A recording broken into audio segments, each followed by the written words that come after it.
They're gonna kill the love of my life. Casey! If I don't go back to what I was doing. On February 24th. Our line of work is quite brutal and quite ruthless. How far would you go for love? You steal truck, bring it to me. Then you make your money. Is it dangerous? Of course it's dangerous! Nicholas Hoult, Felicity Jones, with Ben Kingsley and Anthony Hopkins. All this trouble, all this pain, for love. Collide. In theaters February 24th. Rated PG-13. May be inappropriate for children under 13. Blog Talk Radio.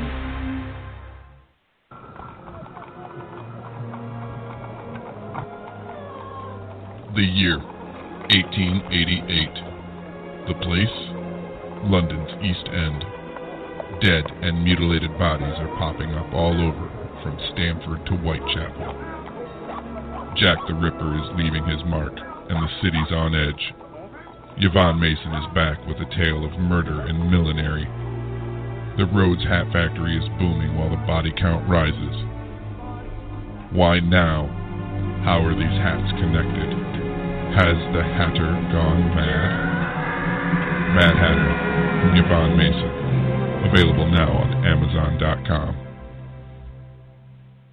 Well, good evening, ladies and gentlemen. It is a Friday night down here in Florida, and this is Off the Chain. I am your host, Yvonne Mason, and yes, that was a piece of shameless promotion.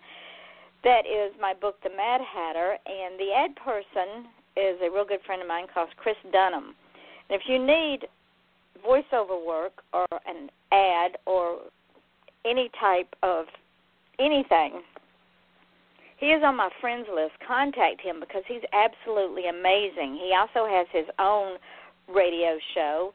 It's called Freaky Fridays, and he's on now, as a matter of fact, and he has 3-hour shows. I'll be going on there in the chat room after we're through with tonight's show. Also, I want to give a shout-out to Andrew Bouchard. He is an author, and he has a book out called The Seduction of Anita Sarkeesian. Now, it's really interesting, the synopsis of the book. It goes, Anita Sarkeesian doesn't want you to read this book. So if you hate Anita, then why not irritate her by purchasing a copy? It is a romance, funny, and a wild ride. Order it on Amazon. So, ladies and gentlemen, look up Andrew Bouchard. No, you can't go now.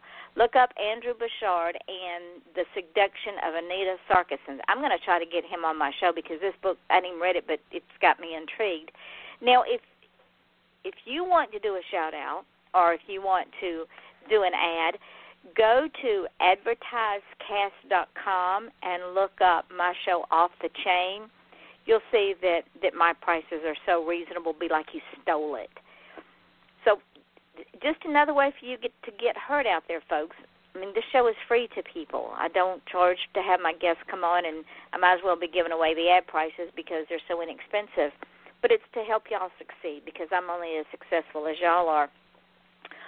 And then tomorrow night at 8 o'clock, the one and only Betty Dravis, who is an author and a film producer, will be on here.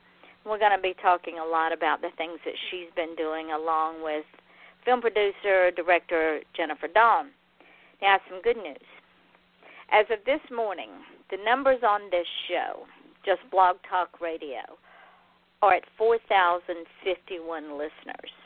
Now, ladies and gentlemen, that is a milestone for this show because this show's only 6 months old. Started on July the 27th of last year. What I find interesting is the highest percentage of our listeners is not the good old USA. It's Australia. 66% of our listeners are from down under. It's 2-1 to the USA. What makes it even more fun is on March the 6th, I will be interviewing a band from down under called the Tessie Brothers. They are a mixture. Ladies and gentlemen, if I didn't know they were from down under, I would swear they were either from the Delta or from New Orleans because they are a combination of Johnny Lee Hooker, Robert Johnson, Eric Clapton, Van Morrison, and Johnny Lang, and Otis Redding all rolled into a nice, neat, beautiful Soul Blues package. So put that on your calendar. You do not want to miss that show. Now on to the fun stuff now, since we've done all this housekeeping. We're very close to 10,000 listeners, by the way, ladies and gentlemen, so when we get there, who knows what will happen. We may go for 15. Tonight, we're going to do something a little different.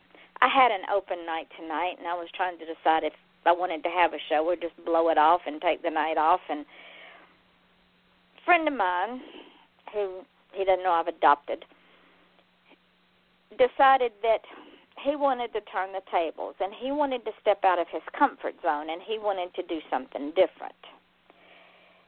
So he says, Yvonne, can I interview you? Well, sure, I don't care. I've been interviewed by 3 television stations, 2 of them international, a bevy of radio shows. No big deal. So tonight I want to welcome my friend, fellow author, Ian Bush. And, Ian, the mic is now yours, my dear. Thank you so much, Yvonne. So this is such a great experience for me. I'm so happy to be having my debut interviewing Yvonne Mason. I know all of you know her story, but if you don't know it, here it is. She's the eldest of 5 children. She was born in Atlanta, Georgia, raised in Georgia, and then she moved to Florida, where she currently makes her home. She's a licensed bounty hunter in Georgia. She has a wonderful education record. After a 34-year absence, she returned to college in 2004, graduated with honors in criminal justice with an associate's degree. That's fantastic. That's just too amazing for words. She's been nominated for the prestigious Gold Award in 2005. She had a dream since learning to write at the age of 5. She wanted to be an author. She wrote her first novel in 1974 and completed it in 2006. Publication seemed impossible as rejections grew for 10 years, but determined, she continued adding to the story until her dream came true in 2006. Her inspiration is her brother Stan, and he's been her hero in every facet of her life. She's currently the author of Dreamcatcher, Failure Was Never an Option, Tangled Minds, Brilliant Insanity, Silent Scream, When Fates Collide, A Voice from the Grave, The Last Rites, A True Crime. And this is her philosophy in life, which is paying it forward, which, as you all heard, she is doing for me right now by allowing me to break and enter into her studio, chain her to her chair, and switch the tables on her. So, with that being said, how are you doing? I'm good, sweetheart. That was good. You did really, really good. Of course, there's several more books, but there are too many to mention. They can just go on Amazon and look at them, and because When Fates Collide has 2 more behind it. So, but that was a great intro. You did really, really well. I'm proud of you. Well, I appreciate it. So, again, thank you so much for allowing me to do my debut with you. I can't think of anybody else I'd want to do a debut with on a show of this caliber. So I really appreciate it, and hopefully we'll do some great things tonight. I want to start off by I kind of want to go back in time, because I know that a lot of people in my generation sometimes forget that the 90s were just one time period in, you know, a photo of the 1900s. So what was life like in the 70s and 80s, in your perspective? Let's go even further back, Ian. The 50s, because I was a post-World War II baby. So the 50s began the awakening of rock and roll, freedom for women, and a different attitude about life in general. And, of course, parents, when they saw their children doing the rock and roll and listening to rock and roll and seeing Elvis swing his hips, were appalled because you just didn't do that. Then we moved into the 60s, which became known as the age of Aquarius, with drugs, sex, and rock and roll, and Vietnam. That was my generation's war. It was a war that was not called a war. It was called a police action, which was stupid because we were at war. Been at war since right after the Korean War, when we sent the advisors to Vietnam. The only war we ever lost. And then our servicemen were treated so badly when they came home. But the 60s was when LSD and pot and heroin made its debut. It was, I would say the 60s were more of a sad time as opposed to a time of awakening, because that was the generation that I was a teenager in and became a young adult in. I didn't live that environment.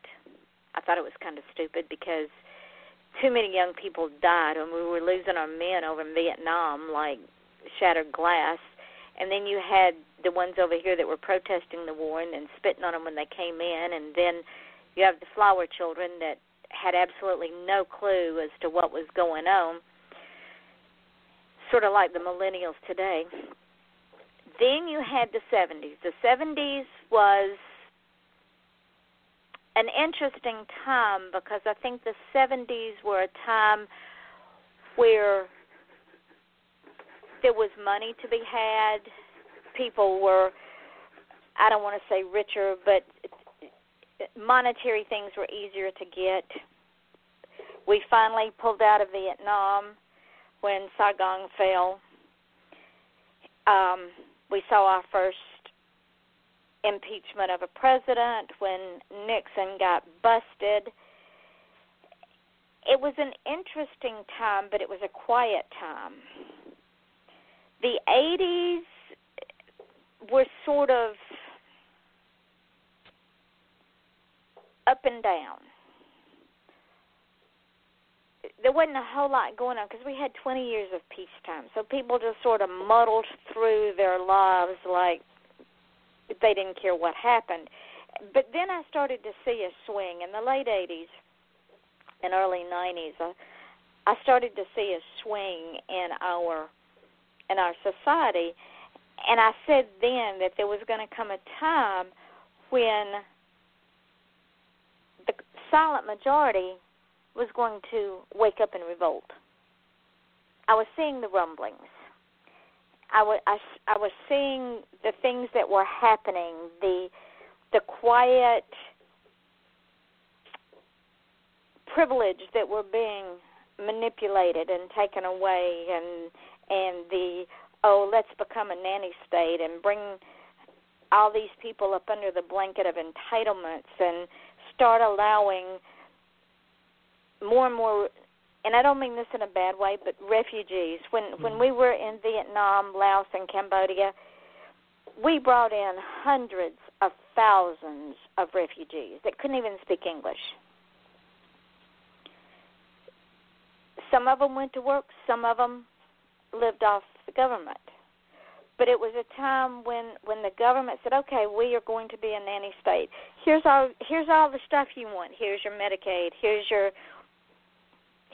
check. Here's whatever we can give you just as long as you vote for us.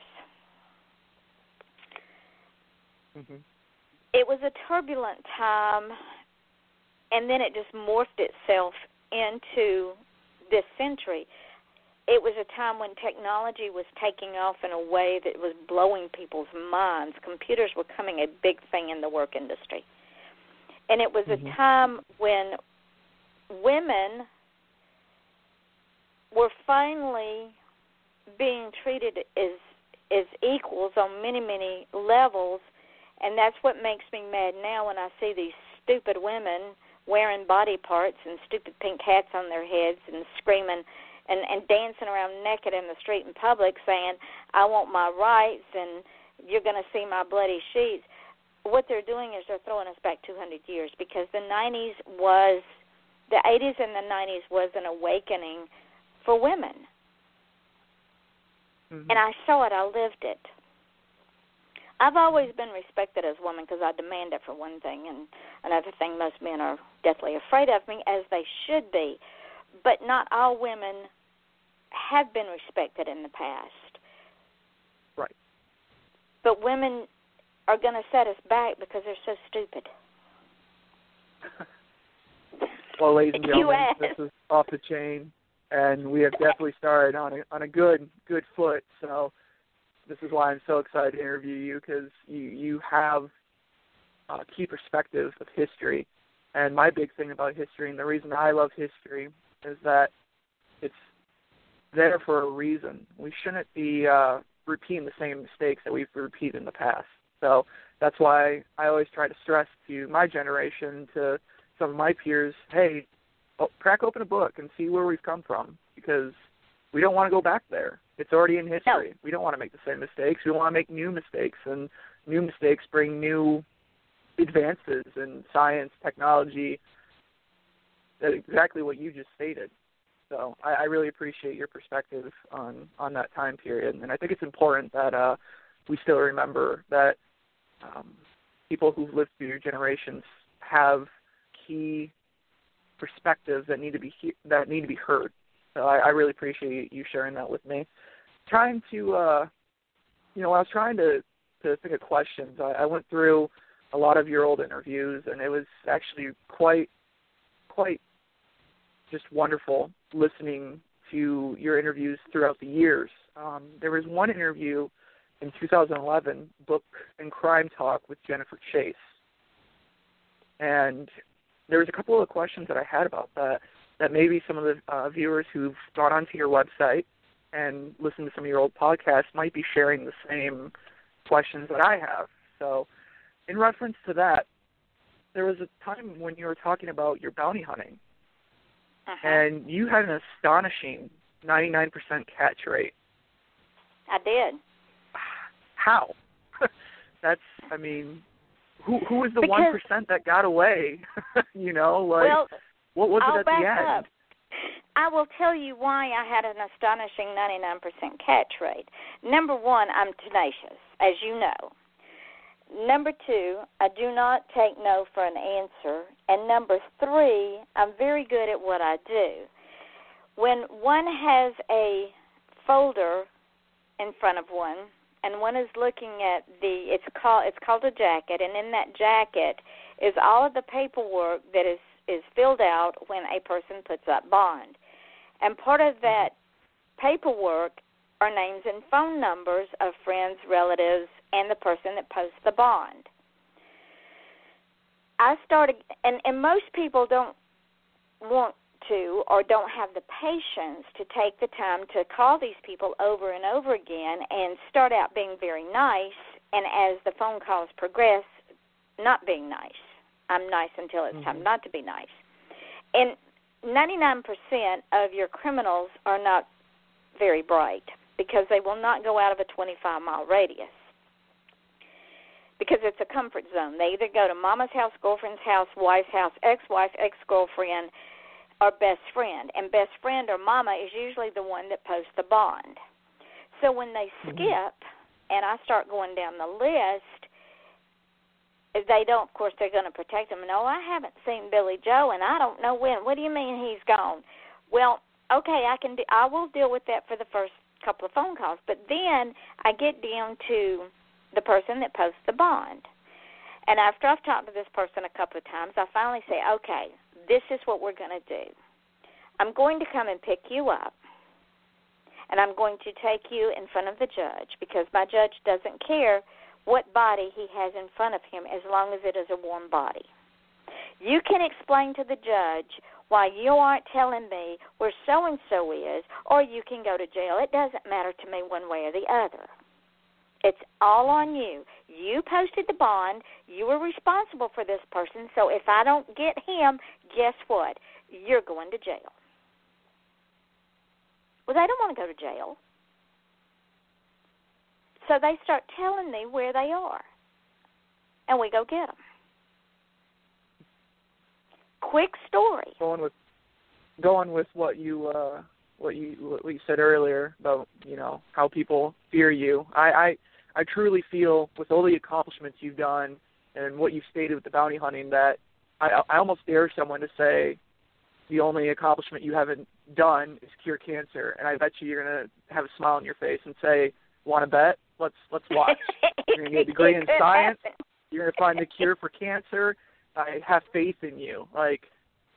That's so just inspiring and refreshing that somebody takes that and runs with it, and just the tenacity that you have is just beautiful. I really get a lot from that. You know, when I'm kind of down in the dumps with my college or my work, you know, I sometimes do. I think Yvonne did it. She was tenacious. I could be tenacious too. So I really appreciate you being a role model for me in that. Well, thank you. I tell you a quick story. This is how stupid criminals are in. I had a jumper, and the bonding company was fixing to lose the bond. We had like 72 hours to find him. We've been hunting this guy for 2 weeks because they only give us a jacket like 2 weeks before they're going to lose their bond. So I started calling numbers. Nobody wanted to tell me where he was. So I finally called his phone number, and it was a guy, and I asked him, I said, do you know where so-and-so is? Do you know him? Yes, I know him. Okay. Do you know where I might can find him? I says, the judge is looking for him. He said, I'm going to tell you exactly where you can find him. He said, that son of a bitch every Tuesday goes to visit my wife in Henry County Jail, and he said, and he's the reason my son's in jail for selling dope. I said, oh, really? He said, yes. So I called my two partners who were former Marines and former New York police cops. I mean, they were built like brick shit houses. These were some big men. I called them. I said, I know where we can find so-and-so. They said, okay, where? So I told them. It was Tuesday morning. So at 1:30, they're sitting in the parking lot of the Henry County Jail in Georgia, which is south of Atlanta. And at 2 o'clock, there was nobody. At 2:05, nobody. At 2:15, this man starts walking up the stairs to go into the jail because I'd already called the jail and told them what we were fixing to do. I said, we're fixing to pick him up. Just want to let you know I got 2 bounty hunters coming in there. She said, no problem. So at 2:15, this guy goes walking up the steps to go into the jail to see his girlfriend, who is still the wife of this man whose son is in prison, and because this guy got him hooked on selling dope.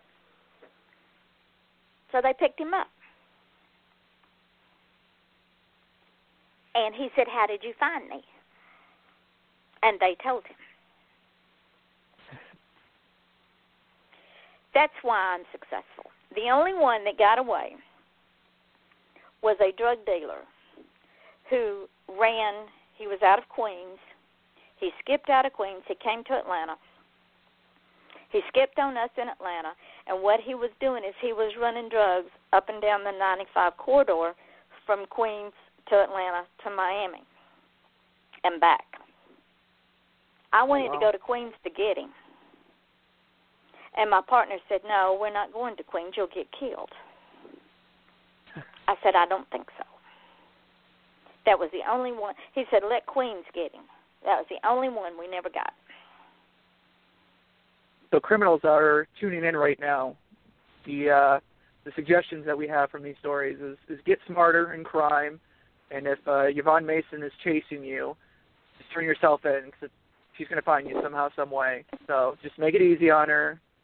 Call the phones tonight during the show. Just turn yourself in. Just turn yourself in, people, and say, okay, that's it, I'm done. Because they will be found. I wanted to hunt down here where I live now, and my husband, who is a retired investigator from the state attorney's office, said, Yvonne, you can hunt, but you can't go to Miami. Well, all the crime's in Miami. That's where I wanted to go. But in order to hunt down here, I have to be a bail bondsman, and I don't want to be a bail bondsman. I just want to hunt. I don't want to bond people out. Right. If they're in jail, I want them to stay there. Right. So I don't hunt, but I take that back. If someone calls me up and says, Yvonne, I want to find so-and-so, what do I need to do? I say, give me all your information, we'll find them. I helped a friend of mine find her real family after 40 years. Wow. So, yeah. They're easy to find. That's remarkable. Kind of talking about, we talked about wars earlier, and during this interview you talked about the Civil War and how you were interested in it, and you were interested in, the North and the South and the whole history behind it. And with your permission, what are your views on wars? Do you think they are a means to an end? Do you think we actually get something out of it? Do you think it's unneeded? Well, in studying wars, and if you go all the way back to the different empires, I mean, I'm talking go all the way back to biblical times. The Bible tells us there will always be wars and rumors of wars. Number one, because people are greedy and people have their own ideas of why they need to go and conquer someone else. To me, a war is never justified because it takes a human life, and I hold human life very dear. That being said, sometimes wars are necessary. And the reason I say that is when a country gets into a recession and a depression, as the United States was before World War II, that was the worst depression. You had people that were living in the dust bowls. You think we have homeless now. It was 10 times as bad. People were getting, there was no such thing as food stamps. There was no such things as Section 8 housing. And times were really tough. So America went to war after Pearl Harbor was bombed. And what it did is it jump-started the economy, because then men went off to war. They were making money. Yes, they got killed and maimed and permanently disabled in some instances, but men went off to war. Women went to work. This was the beginning of women en masse going outside of the home and going to work. So you had two incomes. Women went to work in factories. Now, up until that point, very seldom did a woman work outside of the home, which is a wonderful profession. Anyone that says a mother, a wife, is not a wonderful profession, that working inside of the home is dull and boring, they're wrong. You can't pay that woman enough money for everything she does. Right. But women went to work. I agree. Men are off fighting a war. The economy jump-started. Things got better. And like I said, I was a post-war baby. So in the 50s and the 60s, you had money flowing. People were buying houses. People were buying cars. People were buying groceries, clothes, staples. So the economy was getting better. Mm-hmm. Do I agree that war is a good thing or a bad thing? It's a necessary thing. Except, I still don't think we had any business in Vietnam. That was a politician's war. It was not out of necessity because our country was not in the tank in the economy. Politicians went to war. These were backroom deals. Vietnam could offer us nothing in return. There was our homeland had not been threatened. Vietnam had been fighting, the North and South had been fighting for years with each other. But we just come out of Korea. What are we going to do with all those men that are coming back from Korea? Where are we going to put them? You've got women in the workplace. They're not going to quit their job so that man can have that job because they're used to working that job and having that extra income. So what did we do? We went back to war. That's a very Civil interesting. War, it is. When you study war, there's more to the dynamic of war than just war. You have politicians playing God. You have other countries saying, you've got to come help us. And, of course, we go because we're America and we're supposed to be the strongest country around. We set the example. So if we don't go, then we look weak. So it's almost like we have to go. Do I think that the police action we're in now is necessary, I do. And the reason I do is because if we don't stop them over there, we're not going to be able to stop them over here. And they are coming. Trust me, they are coming. And I refuse to wear a burqa. And I refuse to cow down to some man that wants to treat me like his camel. I mean, actually, he treats his camel better than he does a female. Man, we're expendable. And I will not allow some man abuse a child for their twisted sexual pleasures. I would not make a good Saudi wife.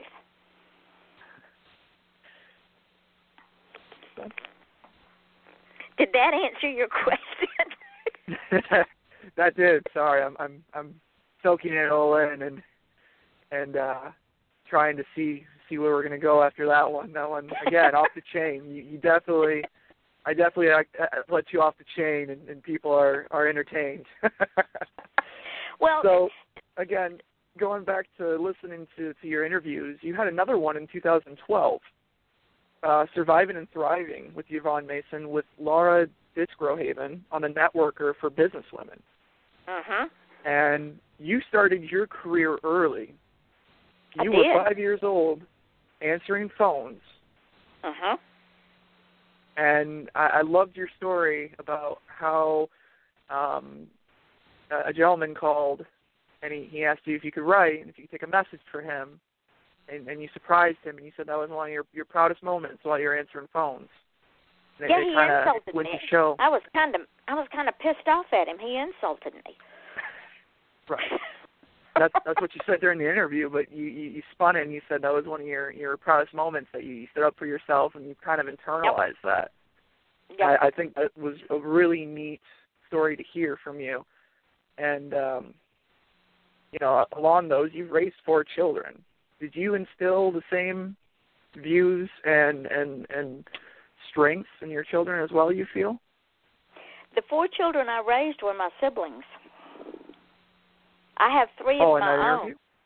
Yeah. Okay. Those 4 children were my siblings. I'm the oldest of 5, and my mother was sick, so I had to help raise those 4 children. And yes, I think I did instill that tenacity, and that, of course, we were all hard-headed and had our own minds, but I would like to think that I did. But I know I instilled it in my 3 children. Right. And that's so good to hear too. That you raised not only your siblings but your children, right? Uh-huh. And also during that interview, trying to go along, you were talking about your ex-husband, and with your permission, you were speaking about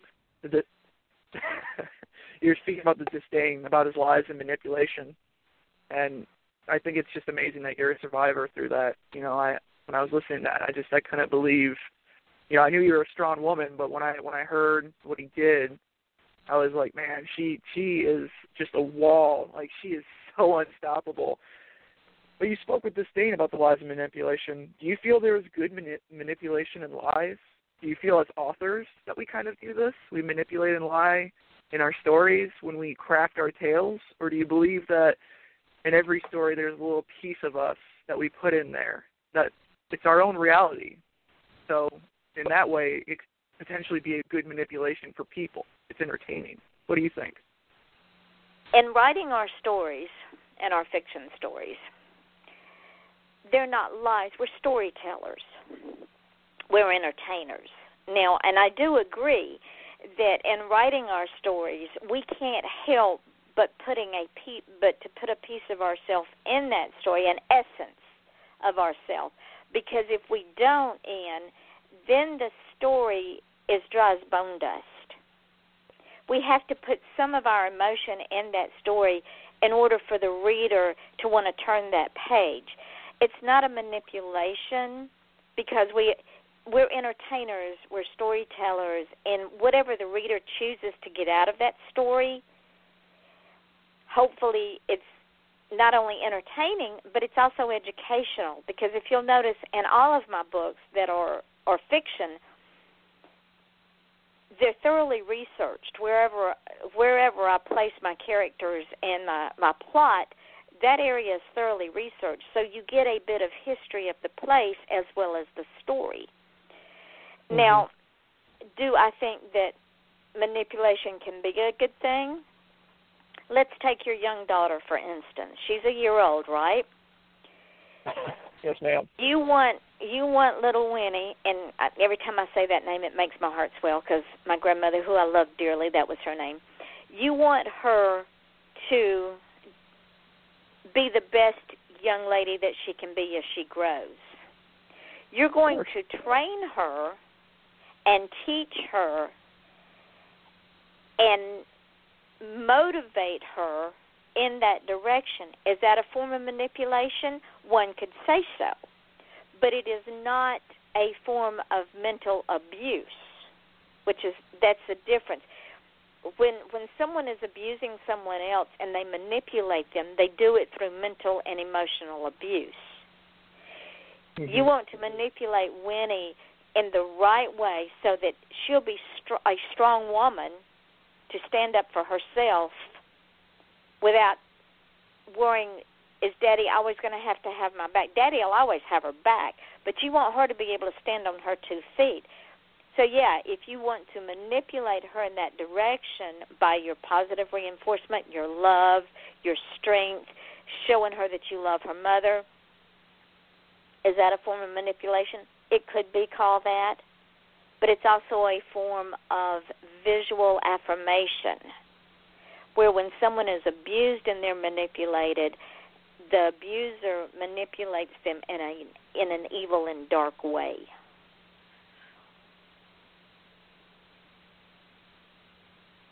That's a good way of looking at it. So you would say there is good manipulation, but it's only via positive aspects. So right. Positive affirmation. Right. That's a good way of looking at it. For instance, if you're at work and you do something really, really great and your CEO comes up and says, Ian, that is fantastic. Thank you for doing that. It's an affirmation of appreciation, but it's also a manipulation that he wants you to feel good about what you've done so that you will go the next step to do again and do something even better the next time. But it's not a fake attaboy. He's really proud of what you did, but mm-hmm. that is a form of manipulation, and we do it all the time, and there's nothing wrong with that. I like that. I like that a lot. So, kind of touched on it a little bit earlier that your motivation was Stan, and if you could give the viewers a little bit about him after this question, just a little background on him. To me, he's inspiring. I can't believe what he's done, with his struggles, and he's very successful. It sounds like, and hopefully even more since 2012. Are you interested in seeing more jobs for special needs? And if so, what are your ideas? I believe that children who are special needs and adults who are special needs have a purpose. And I believe that there should be jobs for them. There should be college courses for them. There should be a way made for them to fulfill their dreams and to be successful. I'm going to call it like it is with Stan, because this is the label he was given in the 50s. My brother is retarded. He has mental and physical disabilities. As he's gotten older, those disabilities have worsened. He has aged faster than I have, even though he's 13 months younger than me. But that being said, he has taught me more than I could ever teach him. Because you think I'm tenacious? He is 3 times more tenacious than I am. If you tell him he can't, he will show you he can. and he refuses to allow his disability to be his crutch. How many of us can say that? We make all these excuses for things that we know we should do, say we want to do, but there's excuses. But he doesn't have excuses. He doesn't accept excuses. He was told that he would never walk. He walked with cast on both legs. He was told he would never go to school. He graduated from high school in 1972. He's been working since he was 7 years old. He and my brother threw papers together. So if Stanley, with his disability, can be successful, who am I? Why would I make excuses for not living my dream? And yes, in answer to your question, yes, there should be jobs, there should be schooling, they should be given every available opportunity. Now, 2012 wasn't that long ago, but do you feel we've made positive progress forward in recognizing that these individuals are able to work in the workplace just like everybody else? Or do you feel like we still have a long way to go? I know Publix has. Public will hire them. They are very good at hiring the disabled. I think we have a long way to go. I think that we still look upon, we can't even get businesses and grocery stores and hotels to come up to the ADA standards. We can't. When our veterans and our disabled go into public places with service dogs, they get shunned. They get told to leave. They get told, get that dog out of there. So we have a long way to go with our disabled.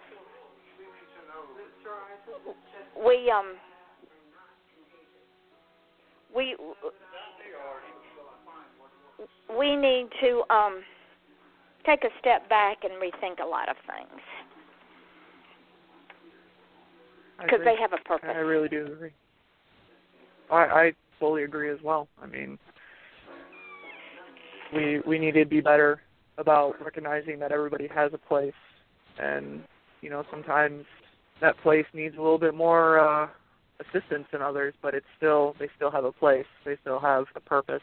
So I completely agree, and this is why I love this show because we, as you've said multiple times before, we go all over the place. We talk about everything, and I think this is the media to have these conversations because your viewers will hear this and they'll go out and they say, you know what?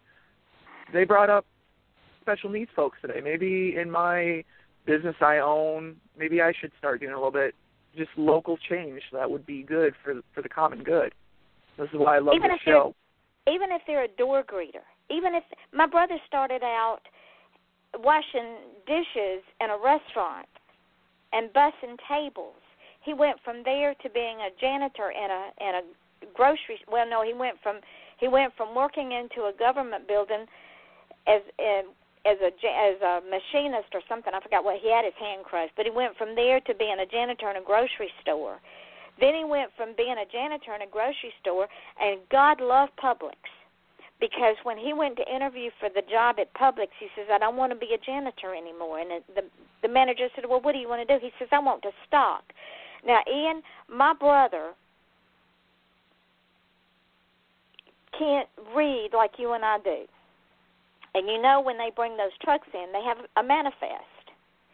And they have to check the manifest against what's on that truck, and then they have to go stock the shelves. Most people with an 8th grade education can't do that because they can't read, because our school system sucks. But that's another story for another time.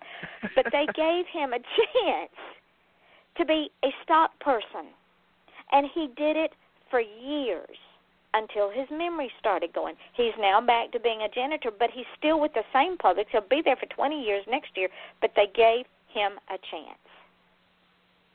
That's what's so important too, is just giving them a chance, giving them a chance to succeed and empowering them to meet their goals. And that's amazing. I really appreciate that story. Going along the same interview lines, same interview, you, again, with your permission, you thought about suicide, correct? I did. At one point? Yep, what would you tell did. listeners right now who are struggling? Because I know right now it's no secret. You can see it on Facebook. You can see it at the people in the grocery store. You know, people are kind of down in the dumps right now.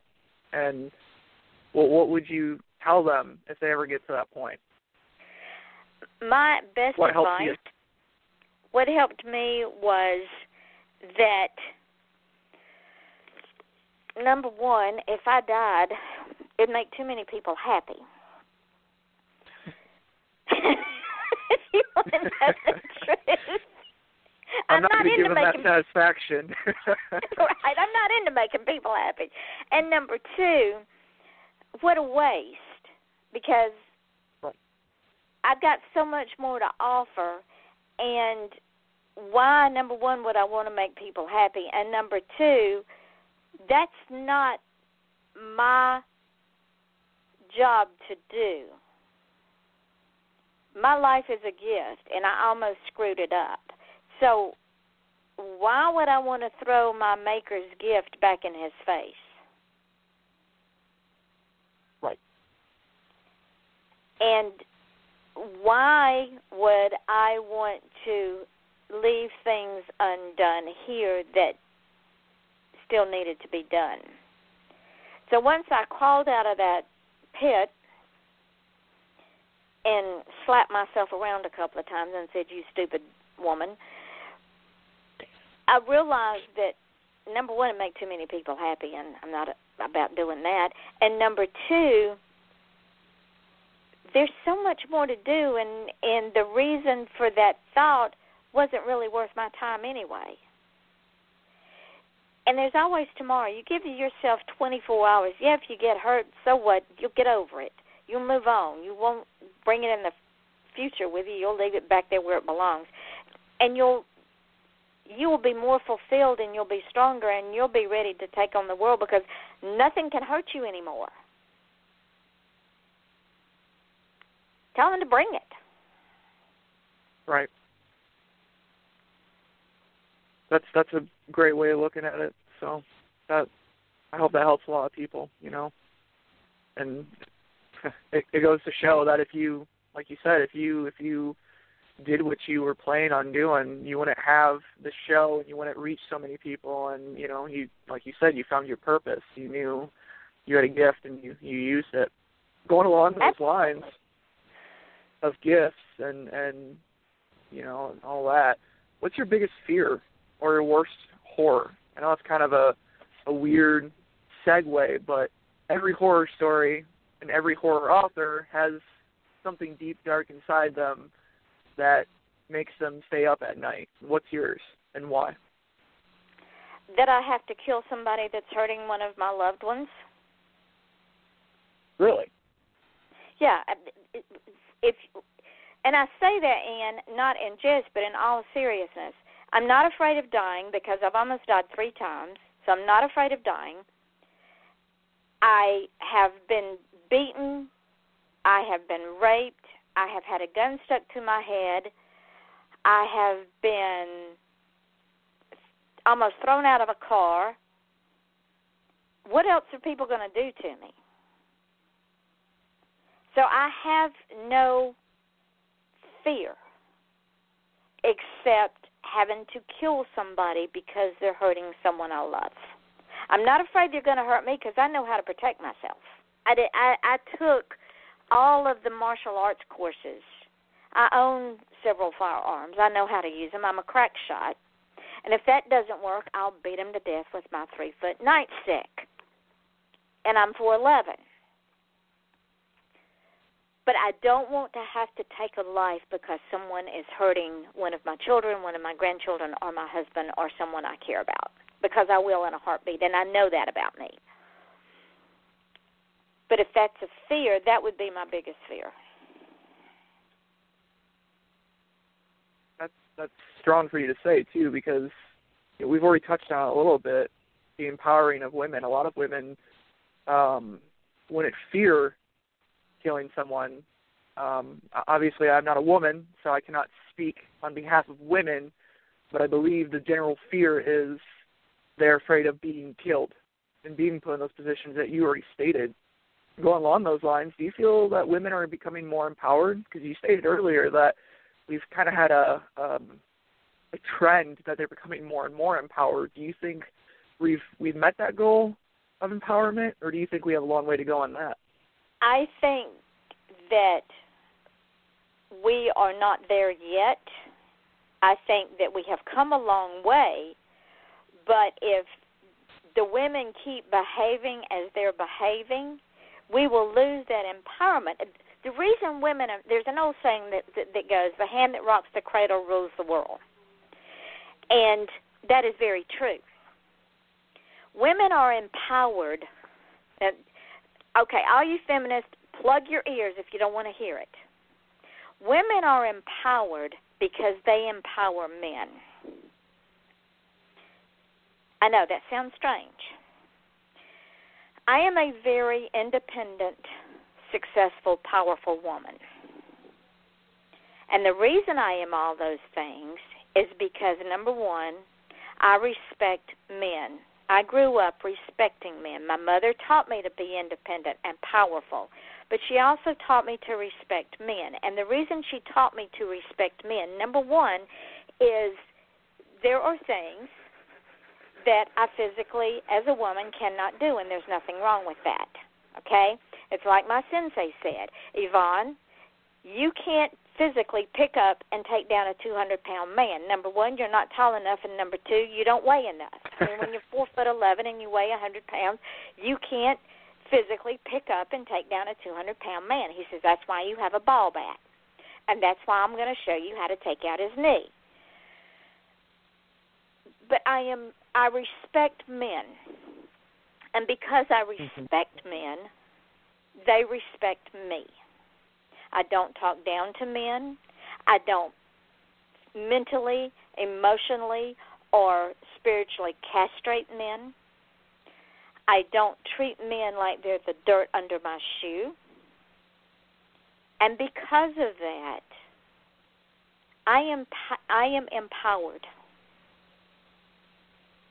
Because I can accomplish anything I want with anyone I want on any day I want, because I respect the opposite sex. So the hand that rocks the cradle rules the world.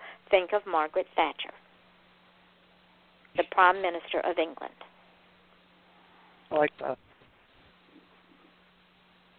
So like I said, these women that are running around with vaginas on their heads and pink hats on their heads, you're going to set us back 200 years because you're stupid. I rest my case. So, along those lines, you've had a lot of experiences. You've done a lot of things. What's your next biggest goal? And have you met all your dreams, or do you still have a couple that you haven't met yet? My next biggest goal is to have one of my true crimes either as a made-for-TV movie or on the big screen. And no, I will never get through dreaming, because when I get through dreaming, y'all can just throw dirt in my face and then stand the Grim Reaper up in the corner and not say anything. I like that. We talked about that in our interview about the dreamers and what we tell the dreamers, and you gave me the chance to tell the next generation of dreamers how to dream, or how to do their dreams more so. What would you tell the dreamers? I would tell the dreamers this, and I know they get sick of hearing it because I say it at every show. Our entire civilization, all the way back from the beginning of time, is made up of dreamers. If it's not for the dreamers, we would not have cars, we would not have electricity, we would not have anything. We would not have any technology. And if you are hungry enough and you want it bad enough, and I don't mean, well, I would like to do this, but if you're hungry enough, no matter the obstacles, if it's a mountain, go over it. If you can't go over it, go around it. If you can't go around it and go over it, go through it. Find a way. to make your dream real. Number one, you're never too old. I was 54 when I went back to college. I was 54 when I started bounty hunting. I wanted to bounty hunt since I was 5 years old, but they told me I couldn't because I was a girl. I said, watch me. So I did. Joke's on them, right. Exactly. Yeah, exactly. Took me 40-some-odd years to do it, but I did it. It's not how long it takes you. It's the fact that you go out and you grab it and you do it and you run with it like you stole it. Because at the end of the day, you don't want somebody saying, have you got any regrets? Because when you do, guess what? The joke's on you.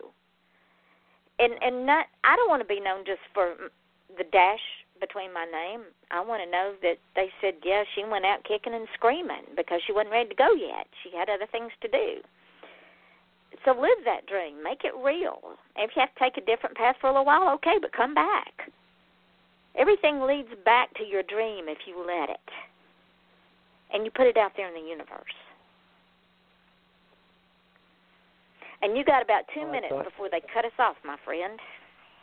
I was going to say, we're getting close. So the last one, just to leave everyone a little bit more inspiring, then I'll pass it off to you. What's your most satisfying experience that you've had your entire life?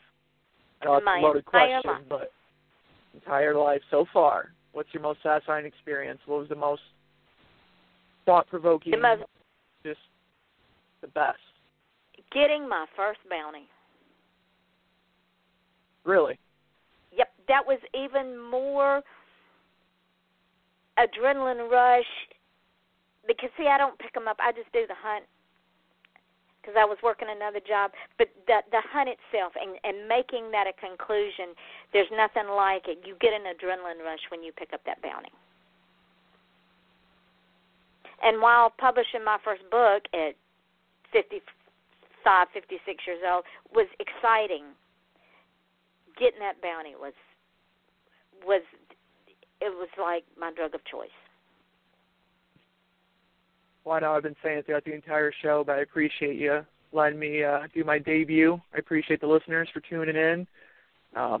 This was an amazing experience, and I really appreciate it. So I'll definitely turn the mic back to you now and give you back control of your studio. So thank you so much. Well, thank you, Ian. You did a marvelous job. I'm very proud of you. And you are going to come co-host some shows with me, right? Of course. Whenever you want okay. them, you just let me know, and I'm clearing schedules. Very good. Tell your folks, I'm sorry, I got to go do a show tonight. They'll laugh at us. Right. Ladies and gentlemen, don't forget tomorrow night at 8 o'clock here on Off the Chain, Miss Betty Dravis will be with us. And on Monday the 20th, I'm doing a special show. And I'm doing it with a young lady whose husband is a veteran. And Ian, I'm sure you want to listen in on that show. She had a very bad experience with another author, and we'll discuss it on the show. I'm not real happy with this author, and bad karma will bite her in the ass. But her husband has PTSD, and he has a service dog. And need I say more? But join us Monday night at 8 o'clock because you want to hear Christina's story, and I'm telling you, all this listening audience, you see someone with a service dog, there's two things you do. Number one, you don't approach the dog and pet it, and number two, you do not snarl and tell them to remove the dog from the building. Because if I'm out and I see someone do that, God help them. The monkeys won't even have to fly because I'll handle it myself. And as Ian and I have talked about, live your dreams. It is so imperative to live your dreams because it's like I told Ian with his beautiful little girl. She's a year old now. Tomorrow she'll be 20. The next day she'll be 40. The next day she'll be 50. Time flies, just like time in a bottle. It flies in a flash. And the other song, I want to grow up to be just like you, Dad. Flies in a flash. Love yourself. Love your children. Love your family. Mend fences. Live your dream. Do not wake up with regret. And know that this show is always off the chain. We can't help it. It's just who we are. If you want to be on the show, contact me on Facebook or offthechainradio@yahoo.com. If you've got a platform, if you've got a book, if you've got music, if you've got art, if you've got a business, or if you just want to talk politics, religion, or whatever's on your mind. This is the platform to do it. It costs you nothing but an hour of your time. And, Ian, thank you for your hour of time. You are a fantastic interviewer. Thank you, ma'am. I appreciate it. And hold on, because we're going to go dark. But we still will have what I call the outtake party. I'm gonna, when this goes up into archives, I'm gonna put it up on the page and tag you in it.